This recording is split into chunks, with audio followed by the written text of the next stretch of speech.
په پاکستان کې د اسلامي امارت د لومړۍ دورې پر مهال سفیر عبدالسلام زیب له شمشاد سره په مرکه کې وایي د امریکا دریځ د افغانستان پر وړاندې نرم شوی او په خبره اوس امریکا اسلامي امارت ته په سیاسي برخه کې خپل لیدلوری بدل کړی دی.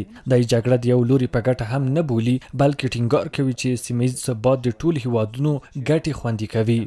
دوی په موقف کې وس نه دي چې هغه د دښمنۍ په موقف کې دښمنان خو یې دي اوس هم تعریفوي په دښمن باندې په تروریست باندې تعریفوي خو د دښمنۍ په هغه حد کې نه دي لکه پخوا چې وه.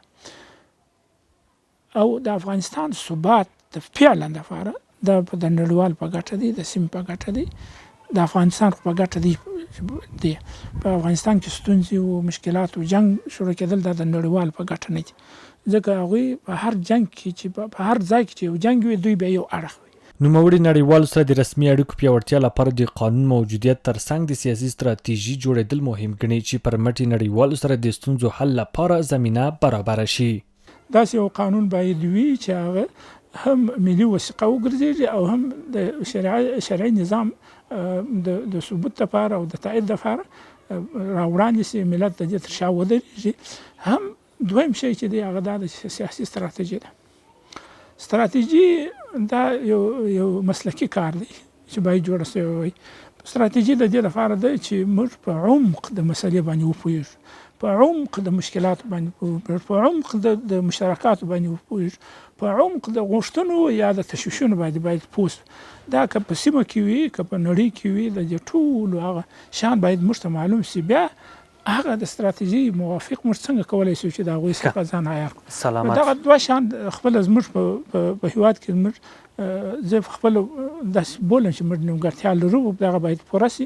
عبدالسلام زی په دې مرکه کې یوې بلې برخه کې پاکستان تورن کړ چې د ترهګرو ډلو د روزلو لپاره له لویدیځ پیسې ترلاسه کړي او غواړي چې په سیمه کې خپلو پروژو د تطبیق لپاره کار وکړي.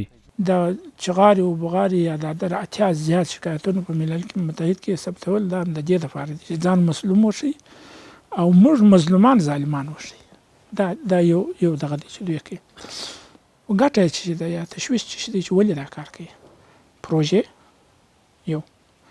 چا نه اخلي؟ پاکستان، امریکا سره، اروپا څخه، نو هیوادونو څخه چې دلته د تروریزم دی، دلته تروریزم فعالیت دی او دلته بلا را روانه ده، دلته ببو را روان دی. د دې لپاره چې دا شان غټي چې دنیا په وبېروي چې دلته یو خطر دی باید دوی د پاکستان مرسته وکړي او پاکستان ورته تقویه کړي او پاکستان ته پیسې ورکړي او نظام په پښو د دې لپاره کوي. دا په داسې حال کې ده چې تېره ورځ د بهرنیو چارو وزارت سرپرست امیر خان متقي ویلي په ډیپلوماسۍ کې باید د هیواد لوړې ګټې په پام کې ونیول شي. د بهرنیو چارو وزارت سرپرست زیاته کړې وه چې په هیوادونو کې د 40 سیاسي استازوالیو بیرته ترلاسه کول د زغم او حوصلې ډکې هغه د ډیپلوماسۍ پایله ده چې په تېرو 3 کلونو کې غوره کړې وه.